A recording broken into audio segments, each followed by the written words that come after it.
สสะมา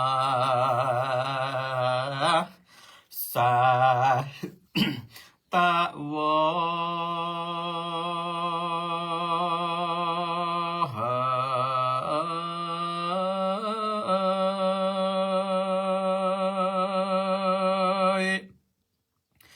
สัทธาตั้งหลายหนุ่มเท้า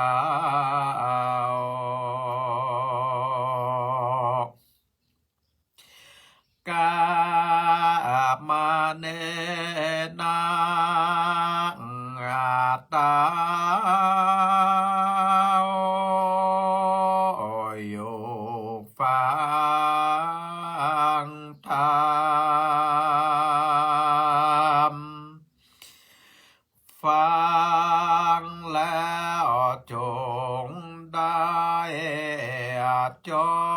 ดจำแม่นแม่นเก็บเอาเก่นเอาสาร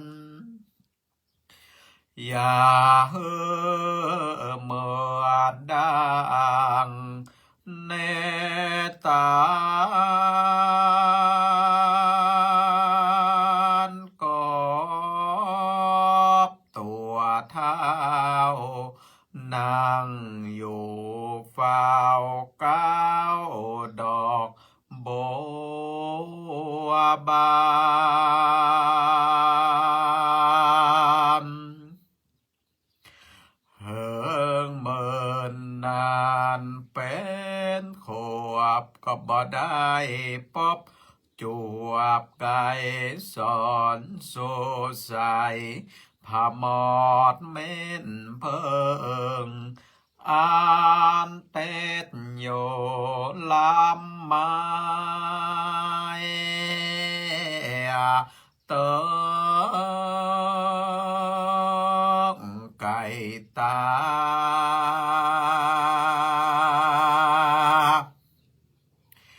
ก็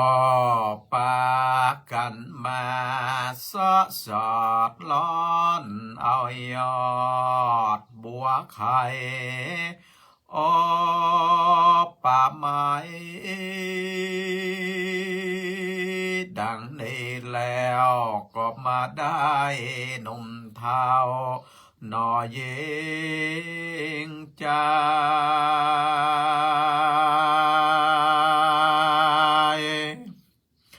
พักก็มาฟังได้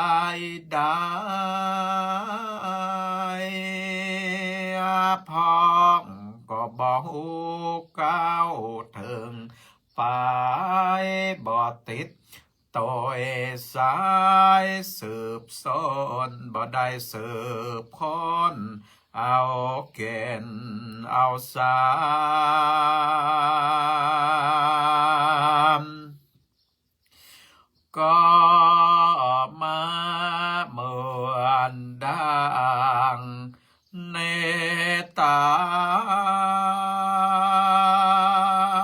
นกบตัวเท้านั่งอยู่เฝ้าก้าวดอกบัวนั้นและนา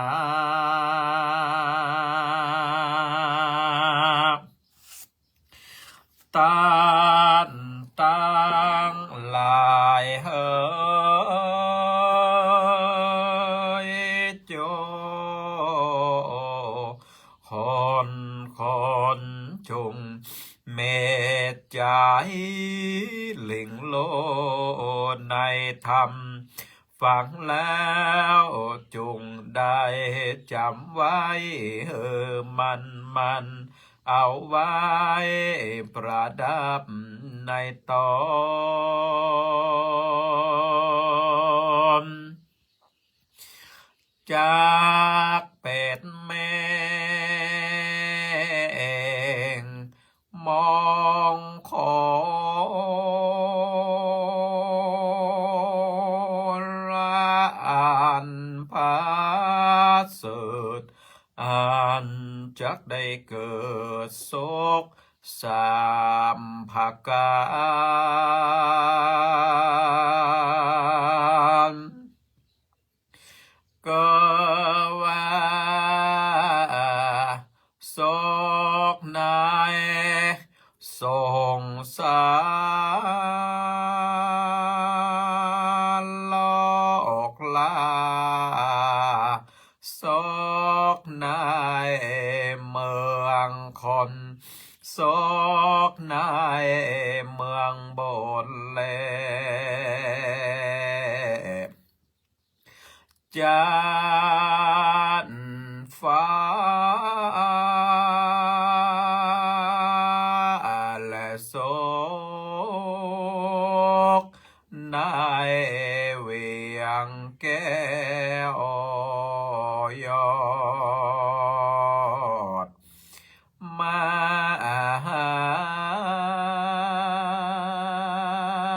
เน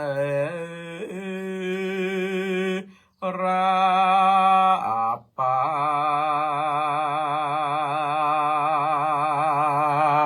น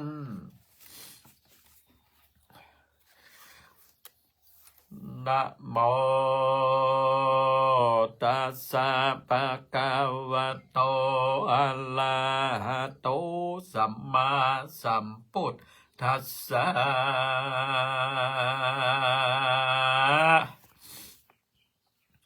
ปัญญานารานังลาดานันติปัญญาเป็นรัตนาแก้วของคนสาธาวโดลาโสโตจานาสาปุริสะตั้งหลายเท่าแก่ยิ่งใจเด็กขาหนุ่มน้อยหน้าตาจื่นจ้อยเจยบานยกมือสานขับใบเมตึงบุกหามาลาดวงดอกไม้เอาวางใส่ไว้ผ่านขันจักจวนกันมามวนหมู่เข้ามาสู่ฟังธรรมสืบต่อตัวตามเดิมอ่อนก่อนเกิดมาจากนี้พบศาสนาของพระสัมมาสัมพุทธเจ้าเป็นบุญชาติเก่าสร้างมาหาการากาบ่อใดเพชรนินจินดาเงินคำบาทใดบ่เต้าได้ไวผ้าธรรมคำสอนขององค์เบาวอมพระพุทธเจ้าเห่อหายจากเมื่อเศร้ามัวฟ้าหูต่างบนต่างบาปกรรมกายหยาบในกลายเจตใจผ่องใสดังแก้วพ่อแม่ศรัทธาได้เวลา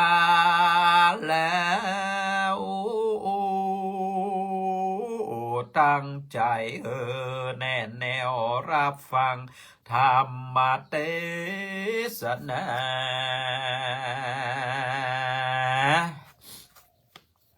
มาโนสารว่าคนเฮาเกิดมาในโลกาโลกลามีตามีหน้าเหมือนกันพอหูหันที่แจ้งแต่บ่ใจแข็งจากไข่ล่างปองเมจิตใจ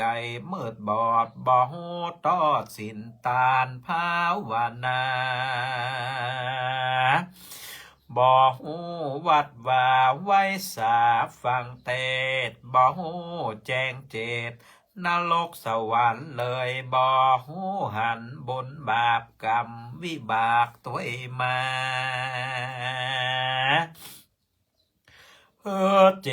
ตนาฮอนใหม่ตก ถอยไล่เววนกำบันดาลจ่องหอยเพราะบ่ฮู้ที่ถอยสินธามบ่ได้จดจำเอาไว้บ่ได้เข้าไกลบานดีดนักปราชญ์โพชฌาลาดโวหารคติธรรมคำสอนโบราณเปิ้นสั่งสอนไว้เปิ้นได้ก่อนไก่เจรไนไผคนใดฝากแล้วเหมือนใดเพชรได้แก้วแล้วปฏิบัติตามแก้วสามพาการหักษาพอเฝ้าบ่โศกเศร้าเครื่องกาและนากำสอนครูบาบัณฑิตนักปราชญาใดพมาตลาสาว่าหาสาระบ่ใดจักใดตุกมาดไม้ปลายโลดย้อนแน่ละคนเหยียบยำบ่โหดตีต่ำตีสูงเจ็ดใจจูงไปต่างบาปบ่หูน้อมขาบบันตาพ่อแม่ครูบาพระสงฆ์องค์เจ้ายกสมัยเนอาณาลาวมีแม่เต้าเรือลายจากใดบรรยายคำสอนบักเก่าบ่เฮอหอนโซนหายเฮือตันตั้งลายเฮยปิดจารณาเฮือลายทวนทีเฮือฟังโดยหูเฮือโหโดยตาปิดจารณาโดยใจกรรมบอกมีอย่าไปไขออกปากที่บอกกวนดีอย่าอยากเนอลิ้นที่กวนดีกินอยากกินเนอปากมันจังลำบากใจคออย่าได้ไปเจือใจต่างอย่าอ้างใจคนมันจังจนใจเองอย่าคบนักเลงหาตุกตีสนุกอย่านอนเมียวอนอย่ากล่าวเมื่อเป็นสาวเป็นบ่าวฮือมันเนี่ยการพ่อแม่ตกผ่านหาเลี้ยงบ่อใหญ่กองใหญ่ขึ้นมาเพียบเหมือนฟันให้ไว้อุ่นใจกินแต่แหงเฮออดใจแข็งมันเตียงจะไปง่ายเงียงมอหออย่าจะปาโลบมากลายมันจังง่ายสิบหายเข้าของอย่าจองหอกมากเกียดจักใดถูกบ่วงเชือกยำโกงอย่าไปอวดตัวของขามเพียบเหมือนดังมดงามใจหานจากได้ถูกบ่วงเชือกจำกองจะไปอวดตัวคงคามเพียบเหมือนดังมดงามใจหานเตียวโลกสงสารบอกกายตายด้วยง่ายด้วยไฟลนซ้อกินของคนเมียดไว้จะเพียบใดคนหาวตีนักตีเบาป้อยบอกว่าอายบาปกับแยบกินเขาปูจากายแย่อยากกินเขาปูแย่นกเอียงกำสอดลาหาเกณฑ์สาเตียวดินหากินโดยชอบนกโมนีประกอบด้วยกองธรรมกาตัวดำเชื่อใจมันบ่ได้กันสินหาไม่ไหวจัก ได้ถึงโสดา5 เส้นปาดหน้าอย่าได้ขาดสาดหลักของท่านอย่าได้ฟุ้งซ่านโดยโมหะตัณหาอย่ามุสาจุไลมายากาเมอย่าได้มากง่ายเมียไผ่เส้นสุลาจะไปกินน้ำเหล้าเมาวนจากได้ตกดำจ้าบ่ได้ถึงโซดาศีล5 เส้นแน่นา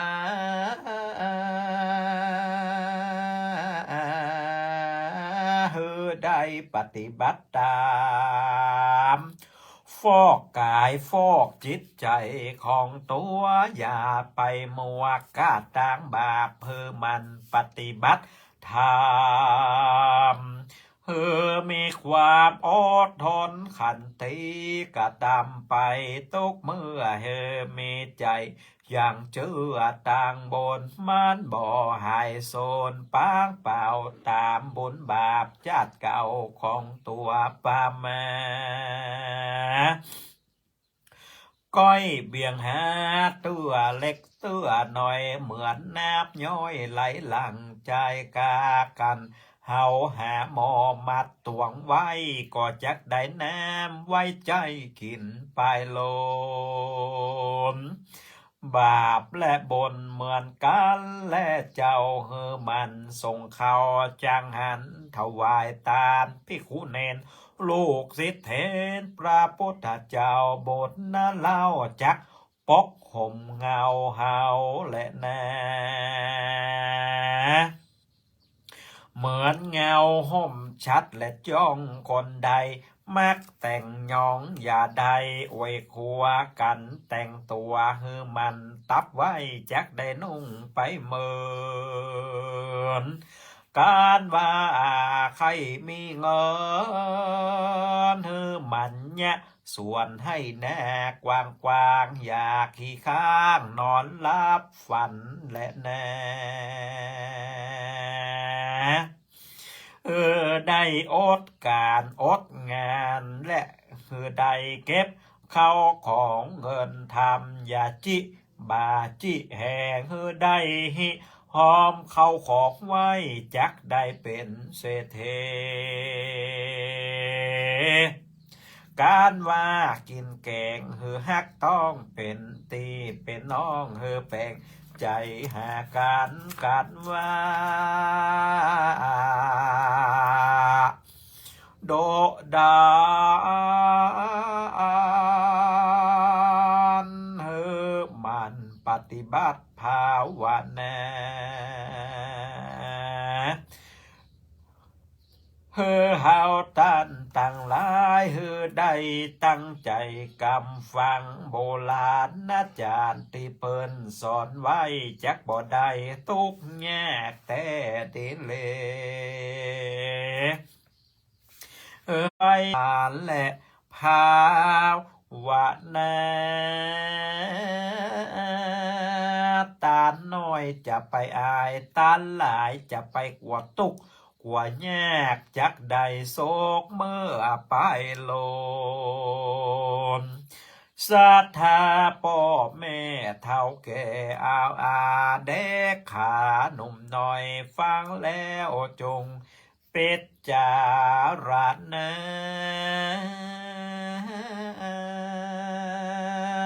ตามสติปัญญาจำได้เป็นไม้แค่ใต้สองหนทางหานเปิ้นตุกผ่านบอดีพมาดเปิ้นเมเข้าของแม่เปิ้น15อย่าไปแอวแรงง่ายแอวเนื้อล่องไตลูกหลานจำใส่ใจจงปฏิบัติธรรมไปจากใจก็จักได้ถึงอมตะมหา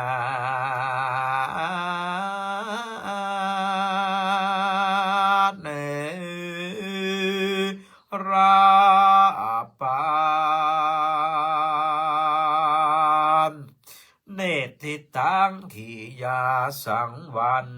นาวิเศษจาหองเหตุราชธรรมเทศนากำสอนบักเก่าก็บางกลมสมเลสเดช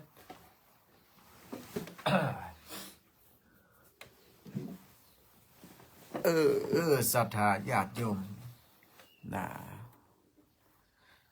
อาตมาภาพก็ได้แสดงพระธรรมเทศนาจบลงไปแล้วพระธรรมเทศนาพื้นเมืองเหนือ มีชื่อเรื่องว่าคำสอนบักเก่าวันนี้เป็นวัดน้อยเนอสถาญาติโยมนะอากาศเปลี่ยนแปลงคำสอนบักเก่านะซึ่งก็เป็นกำกึศของคนสมัยโบร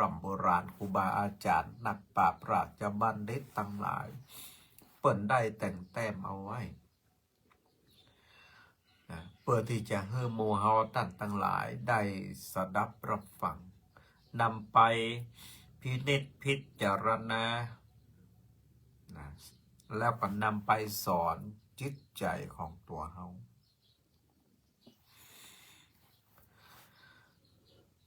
ถึงกรรมบาเก่าศรัทธาญาติโยมทั้งหลายที่ว่าในธรรม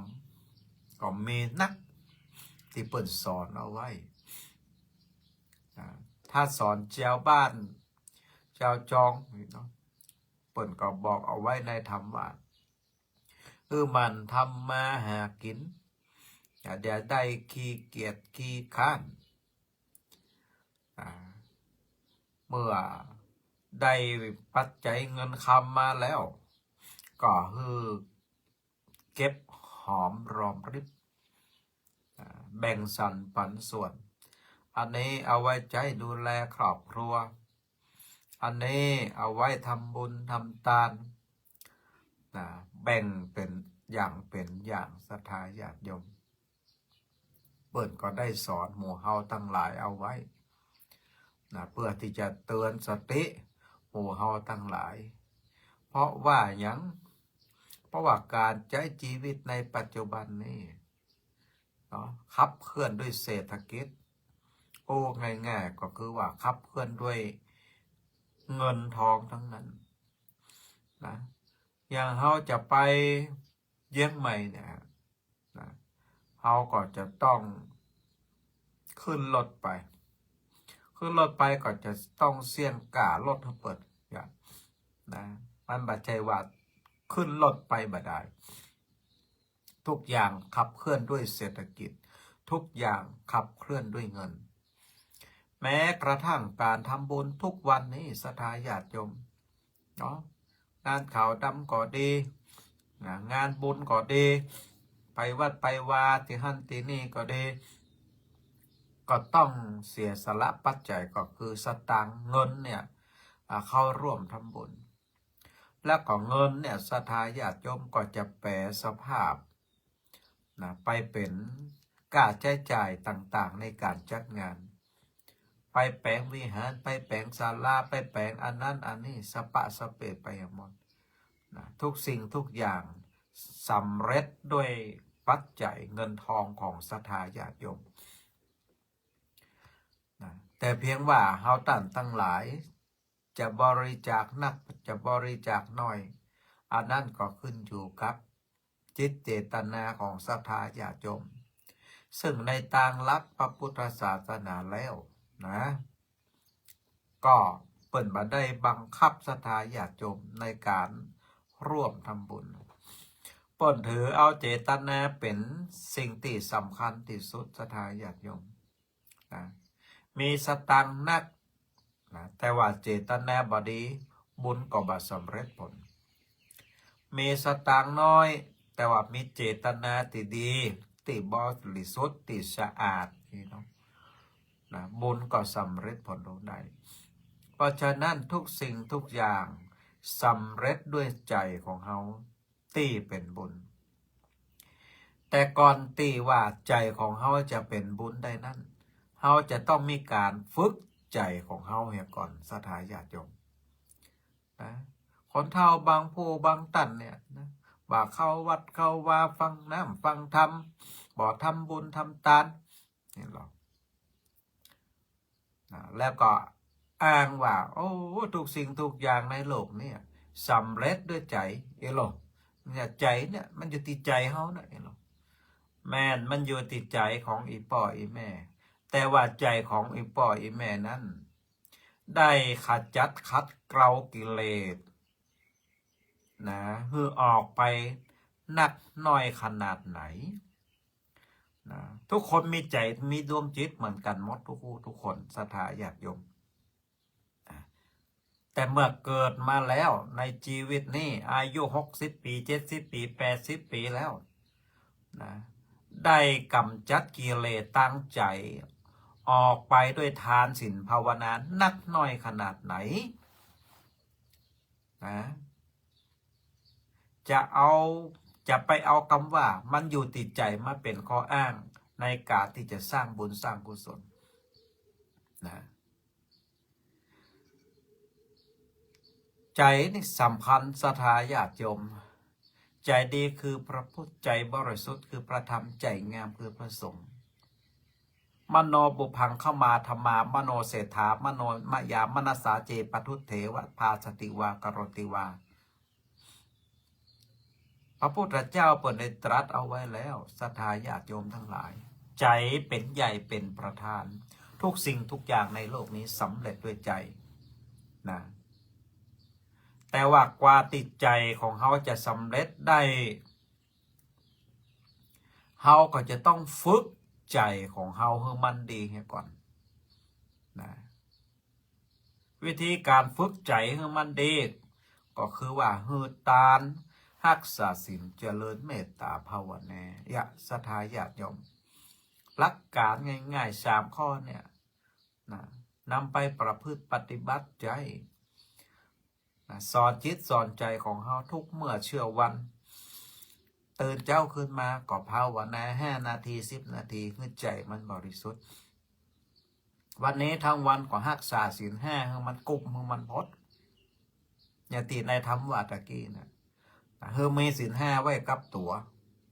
ปานาอธินากาเมมุสาสุรานะยังศีล5ไว้กับตนกับตัวเขาตลอดเวลาทุกลมหายใจภาวนาก็สวดโยโกห้องตึงมาเจ้าตึงมาแรงตึงมาตอนยามว่างๆก็พุทโธพุทโธพุทโธมีสติรู้เนื้อรู้ตัวอยู่ตลอดเวลา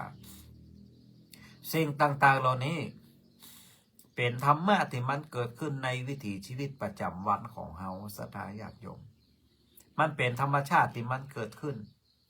แต่ว่าโมเฮาเขาตันตั้งหลายบ่มีสตินะรู้เนื้อรู้ตัวต่ออัน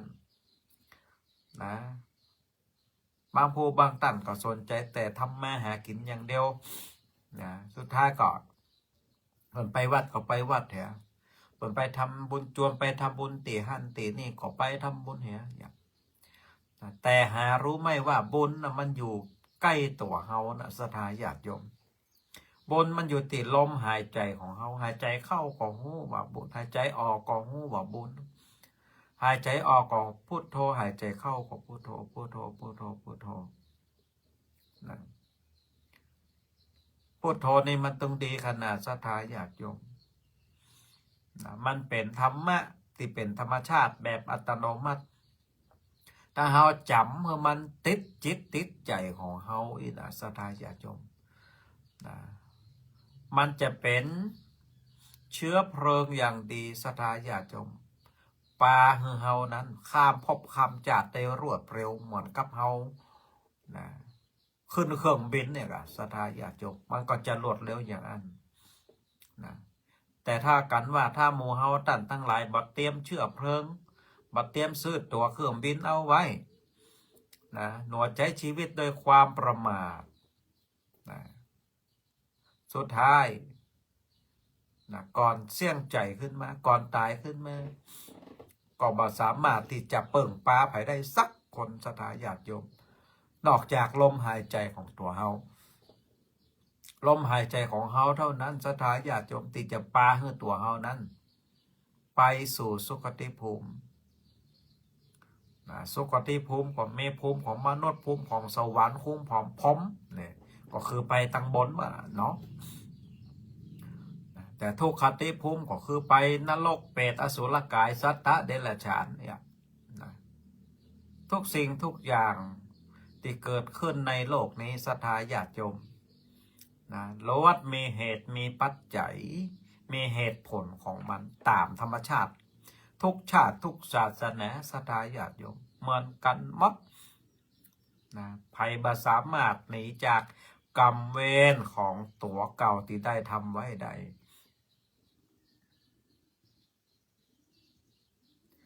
ฉะนั้นกายกับใจของเราถือว่าเป็นเรื่องที่สำคัญที่สุดในยุค 2568 ยุคโลกาภิวัตน์ยุคใหม่ยุคแห่ง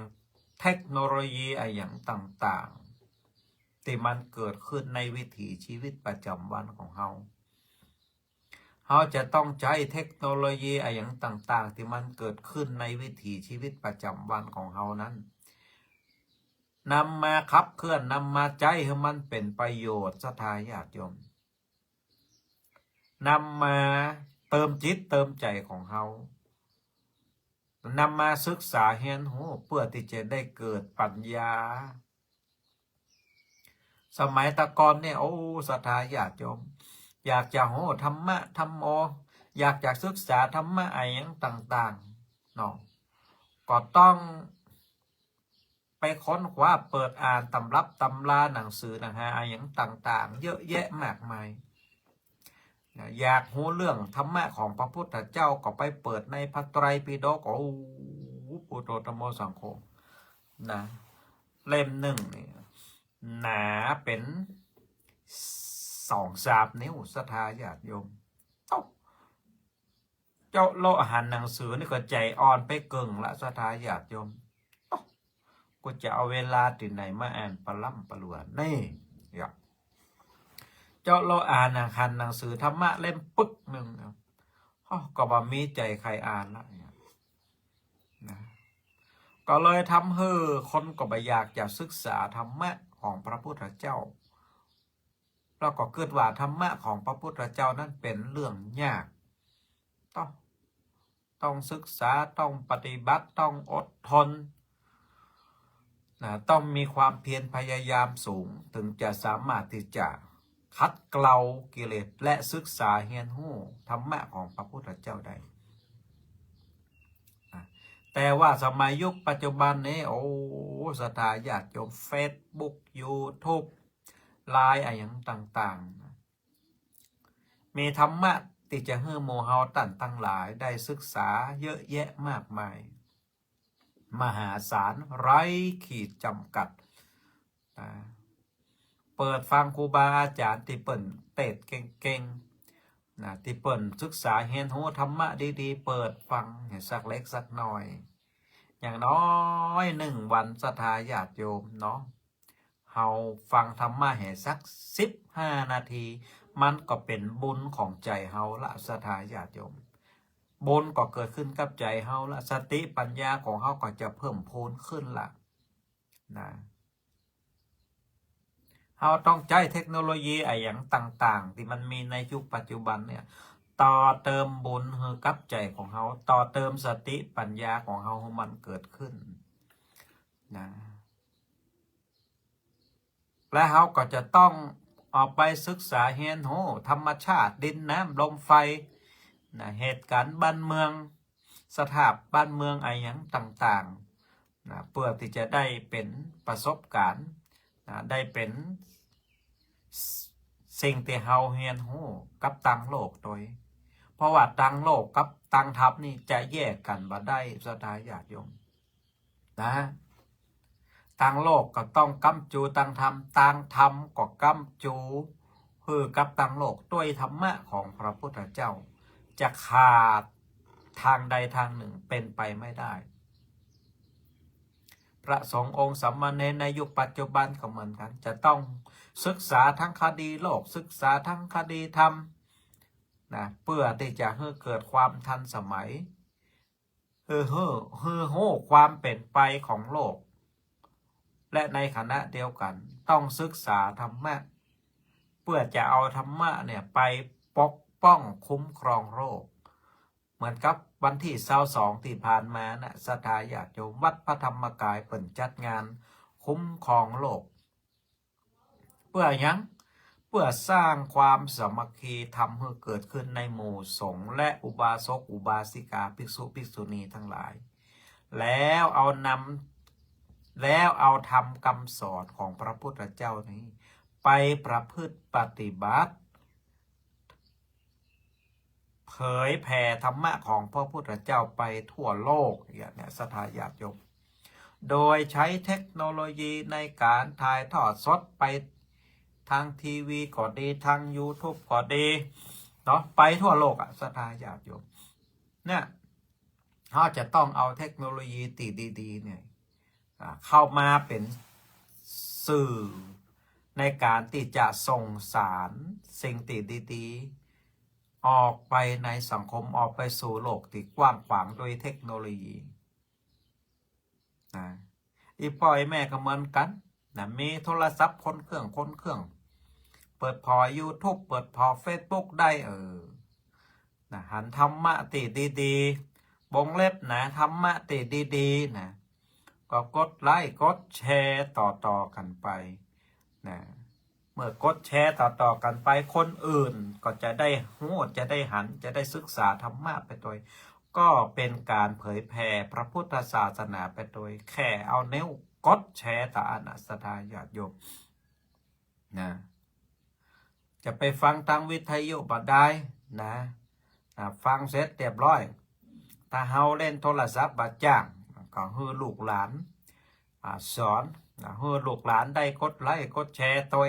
ลูกหลานก็จะได้มีโอกาสสัมผัสธรรมะอย่างน้อยเขาก็ได้ศึกษาเรียนรู้ว่าโอ้ในโลกปัจจุบันนี้ก็ยังมีตุเจ้าพระเนนยังมีสำนักนั้นสำนักนี้วัดนั้นวัดนี้ได้ประพฤติปฏิบัติธรรมได้เผยแผ่ธรรมะของพระพุทธเจ้าอยู่เขาก็จะได้มีความปฏิสัมพันธ์นะกับกิจกรรมในทางพระพุทธศาสนาร่วมกันโดยนะสำคัญที่สุดศรัทธาญาติโยมในเรื่องของการเผยแผ่พระพุทธศาสนาพระพุทธเจ้าของเรานั้นปฏิสถานพระพุทธศาสนาที่ประเทศอินเดียและเผยแผ่พระพุทธศาสนาไปทั่วโลกได้ย้อนธรรมคำสอนของพระพุทธเจ้าที่สั่งสอนคือกับตุเจ้าทั้งหลายที่เป็นพระอรหันต์แล้วพระอรหันต์ทั้งหลายเนี่ยศรัทธาญาติโยมก็นำเอาธรรมะต่างๆเหล่านี้ไปเผยแผ่โดยวิธีการจำคำสอนของพระพุทธเจ้าแล้วก็ไปสอนณสถานที่ต่างๆในประเทศพ่องต่างประเทศพ่องโดยวิธีการเตียวไปศรัทธาญาติโยมสมัยนั้นจากประเทศอินเดียถ้าเฮานั่งเครื่องบินไปใช้เวลา3 ชั่วโมงในสมัยยุคปัจจุบันนี้แต่ว่าถ้าเป็นในสมัยก่อนนี่นะจากประเทศอินเดียมาประเทศไทยใช้เวลาเป็นแรมเดือนศรัทธาญาติโยมเพื่อจิตได้มาเผยแผ่พระพุทธศาสนาเนี่ยหมู่เฮาตั้งหลายได้หู้จักคำว่าสมาธิเนี่ยตั้งแต่เฮาเกิดมาอีปล่อยแม่ตั้งหลายนะเฮาบ่เคยหู้จักคำว่าสมาธิบ่เคยหู้จักคำว่าสติมันเป็นจะใดแต่ต่อเมื่อเฮาเข้ามาศึกษาพระพุทธศาสนาเข้าวัดเข้าวาประพฤติวัดปฏิบัติธรรมทานศีลภาวนาติวัดตุเจ้าเปิ่นก็สอนให้มีสมาธิให้มีสติเนี่ยเฮาก่อยศึกษาเห็นหู้คำว่าสมาธิคำว่าสตินี่เตอเล็กเตอน้อยเตอเล็กเตอน้อยและเฮาก็ไปศึกษาเห็นหู้ค้นคว้าเพิ่มเติมในหนังสือก็ดีนะ หรือใน YouTube ก็ดีเขาก็เข้าอกเข้าใจขึ้นมาละว่าสมาธิมันคืออย่างสติมันคืออย่างมันดีกับชีวิตของเขาอย่างใดพ่องนี่นะ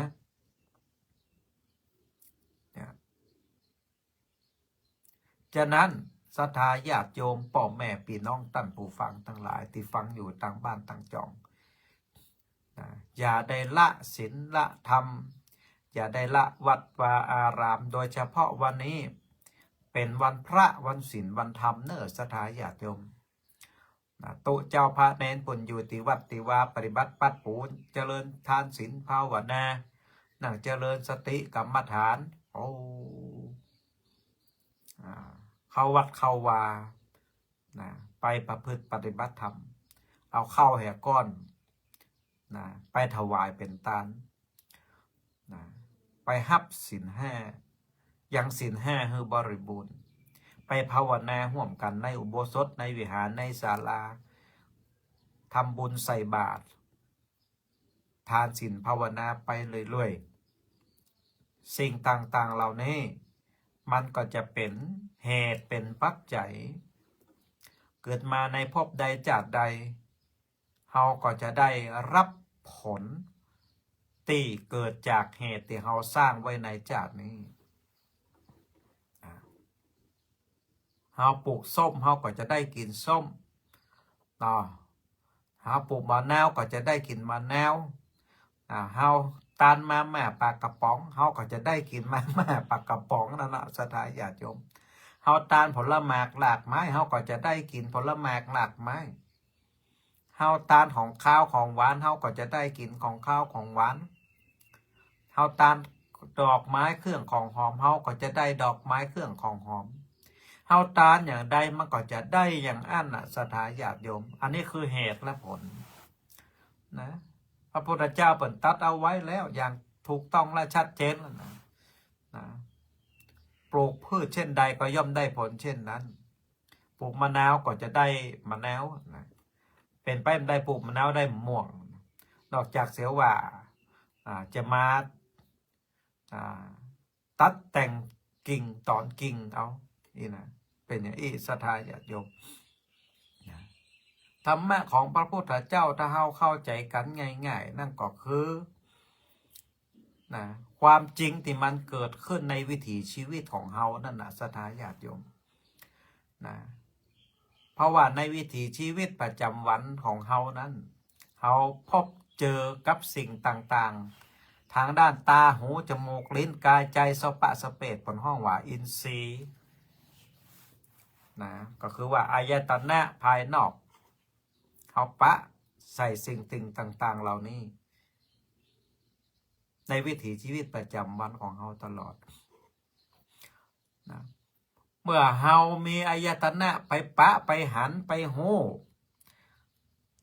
ตาหูจมูกลิ้นกายใจเขาเนี่ยมันไปสัมผัสอะไรอย่างต่างๆกับโลกภายนอกเนี่ยเขาหูเขาหันเขาก่อฮับกิเลสสิ่งต่างๆเหล่านั้นมาโดยศรัทธาญาติโยมถึงด้านดีและก็ตั้งบดีเนาะเมื่อเราไปสัมผัสสิ่งต่างๆเหล่านั้นปิกมาเนาะบางครั้งสิ่งที่ดีๆก็มีในใจเราก็มีสิ่งที่บดีที่มันอยู่ในใจเราก็มี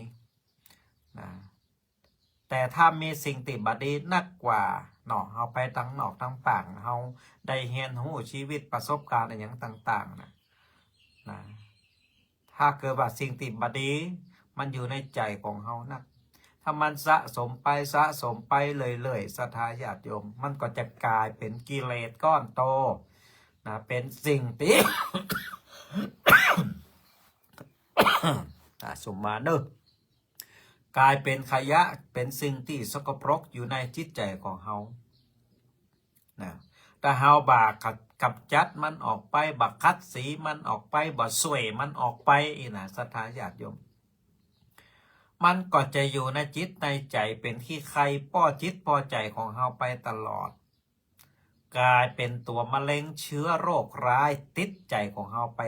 ปตลอดเต้าตายมันเมื่อเฮาโหอย่างนี้แล้วพระพุทธเจ้าเปิ่นก็เลยให้ าวิธีการแก้ไขว่าเราจะกำจัดกิเลสก็คือความโลภความโกรธความหลงนี่ได้อย่างใดหาความโลภเนี่ยก็กำจัดด้วยการหือตานแน่ความโกรธก็กำจัดด้วยความมีเมตตานะความหลงนะก็กำจัดด้วยวิธีการให้มีสติสัมปชัญญะพิจารณารู้สึกโน้รู้สึกตัวอยู่ตลอดเวลานี่อันนี้คือวิธีการขององค์สมเด็จพระสัมมาสัมพุทธเจ้าเพื่อที่จะกำจัดกิเลส3ตัวเนี่ยความโลภความโกรธความหลงเนี่ยที่มันอยู่ในจิตในใจของเฮาออกเนี่ยนะกำจัดด้วยทานศีลภาวนานั่นเองศรัทธาญาติโยมนะเมื่ออกุศลความโลภความโกรธความหลงทั้ง3ตัวนี้มันออกใจของเฮาไปนี่นะจิตใจของเฮานั้นก็จะมีแต่ความสะอาดความบริสุทธิ์ที่มันจะติดใจของเฮาเนี่ยอยู่ตลอดไปเต้าจ่ายผู้หนาศรัทธาญาติโยมนะฉะนั้นนะอย่าลืมใช้ชีวิตอย่างมีคุณค่าใช้ชีวิตอย่าประมาทใช้ชีวิตอย่างมีสติโดยการเอาศีลธรรมกรรมฐานของพระพุทธเจ้านั้นไปประพฤติปฏิบัติใจทุกวันเมื่อเรามีโอกาสตอนเจ้ามาทำวัดสวดมนต์ให้สักเล็กสักน้อยตอนบ่ายมาเขาว่างบ่ได้ไปไหน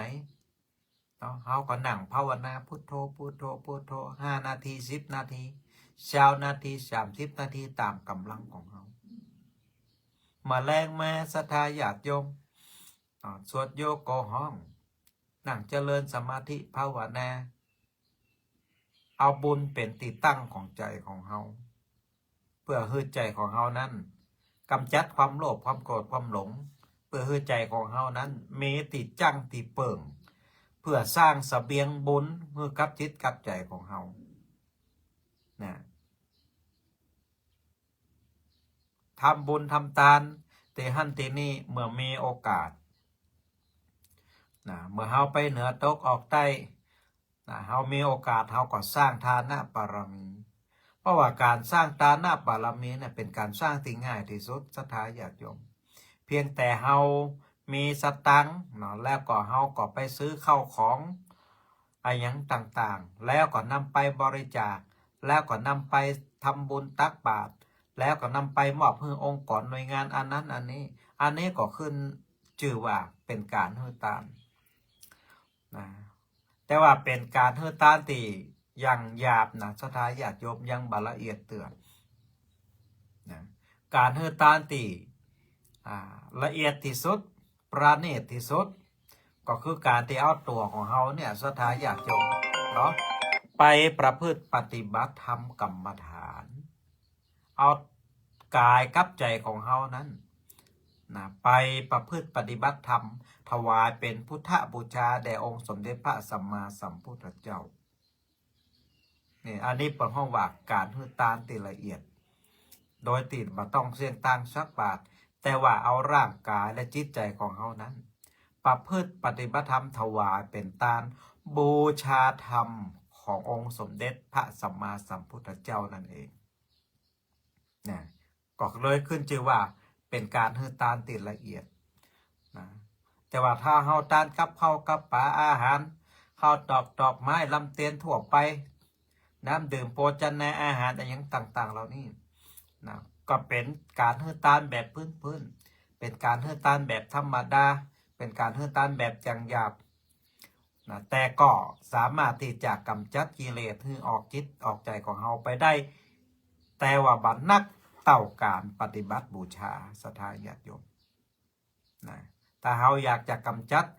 กิเลสความโลภความโกรธความหลงนี่เนาะคือมันออกจากจิตจากใจของเฮาไปเฮาก็จะต้องปฏิบัติภาวนาอย่างเดียวต่ออันศรัทธาญาติโยมครูบาอาจารย์ท่านหนึ่งเพิ่นได้สั่งได้สอนเอาไว้ว่าการปฏิบัติธรรมภาวนาปัจจัยว่าทำแค่เพียงวัน2 วันแล้วก็จะได้ผล ปัจจัยว่าเข้าข้อปฏิบัติธรรม1 เดือน 2 เดือน 3 เดือนเลยนะจะได้ผลเป็นไปบ่ได้นะมันจะต้องอาศัยการเวลาในการที่สั่งสมนะก็คือว่าทำทุกวันทุกวันทุกวันทุกวันจาก1 ปี2 ปี3 ปี4 ปี5 ปี10 ปีมันถึงจะหันผลนะไม่ใช่ว่าทำเอาวัน2 วัน3 วัน7 วัน10 วันนี่นะแล้วก็จะได้มักจะได้ผลอันนี้เป็นไปบ่ได้นะเพราะว่าเรื่องของจิตของใจนั่นมันเป็นเรื่องที่ละเอียดมันเป็นเรื่องของธรรมชาติมันจะก่อยสะสมบุญไปเตือเล็กเตือน้อยแล้วก็จะหันผลนะบางคนนี่ก็เข้าคอร์สปฏิบัติธรรมซื้อคอร์สไปปฏิบัติธรรมเสียเป็น10,000 20,000ปุ่นนะเพื่อที่จะเอามักจะเอาผลนะหลวงพ่อท่านนี่ว่ามันเป็นไปบ่ได้นะคนที่จะเอามักเอาผลเอานิพพานเอาบุญเอากุศลนะติดจิตติดใจไปนะคือมันอยู่ฝังอยู่ในใจนะศรัทธาญาติโยมก็จะต้องหมั่นฝึกประพฤติวัดปฏิบัติธรรมไปทุกวันตลอดปี1 ปี2 ปี3 ปี10 ปี15 ปีไปเรื่อยๆจนเฮาเสี่ยงอายุไขของเฮาก็เนาะอันนี้คือการประพฤติปฏิบัติธรรมที่แท้จริงมันเป็นอย่างนี้ศรัทธาญาติโยมเอาละอาตมาภาพก็คงจะแสดงพระธรรมเทศนานะตึงแบบเปิ้นเมืองเหนือเนาะตึงแบบธรรมบรรยายแต่เพียงเท่านี้นะก็ขออนุโมทนาบุญกับศรัทธาญาติโยมพ่อแม่ทั้งหลายที่ได้สดับรับฟังทางสถานีวิทยุมีหลายผู้หลายท่านติดฟังทางเฟซบุ๊กอยู่ก็ขออนุโมทนาบุญทุกผู้ทุกท่านเนอะต่อไปจะเปิดสายหน้าไม้หับศรัทธาญาติโยมนะเบอร์โทรศัพท์บัตรหนองยาว082 049 6971เหลือเวลาแห่ง8 นาทีก็พอจะมีเวลาที่จะได้พบปะศรัทธาญาติโยมศรัทธาญาติโยมที่ติดตามทางสถานีหรือว่าอยู่ตัดในก็ดีเนาะเนื้อตกออกใต้ก็โทรศัพท์มาได้แล้วเนอะเปิดสายแน่ไหม082 049 6971 082 049 6971ตะกี้ก็มีสายโทรมาแล้วแต่ว่าอาตมาตัดไปนะเพราะว่ากำลังดำเนินจัดรายการอยู่เนาะโทรมาไปอยู่ตัดใดไอยังใดเจียงใหม่เจียงไฮ้ลำพูนลำปางแผ่น่านพะเยาใจเนี่ยปากการเมืองเวียงป่าเป้าเมืองแม่ขาจานนะเมืองตังลำปางลีลำปูนเนาะก็เจริญพรโทรมาเนอะโทรมาเลยหำ7 นาที082 049 6971เบอร์โทรวัดหนองยาวนะ082 049 6971นะโทรมาเนอะนะกันว่าถ้าบัตรโทรมาเดี๋ยวจะขึ้นวิหารแล้วเด้อเจริญปอนแต่เจ้าจากทางใยหาโยมแม่ลำปางเจ้ามันแรงสิพิดาจากเมืองลำปางสัญญาณชัดเจนก่อนแม่ตั้งลำปางชัดเจนดิเจ้าชัดเจนเนาะตะกี้เน็ตลดไปสัก2 วินาทีนี่นะตะกี้นะอินเทอร์เน็ตนะเจ้าจะได้ขอมทนาขยมแม่เด้อเจ้าโตสายที่2เจริญพรพระเจ้าโยมแม่จากจังใดหา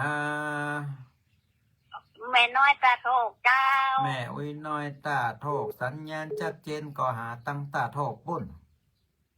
ชัดเจนดีเจ้าแจ่มใสดีแล้วชัดเจนแจ่มใสเนาะเป็นบุญตาบุญหูเนาะที่ได้ฟังสัญญาณที่ชัดเจนเนาะของครูบาอาจารย์แต่ละตนแต่ละองค์เนาะแ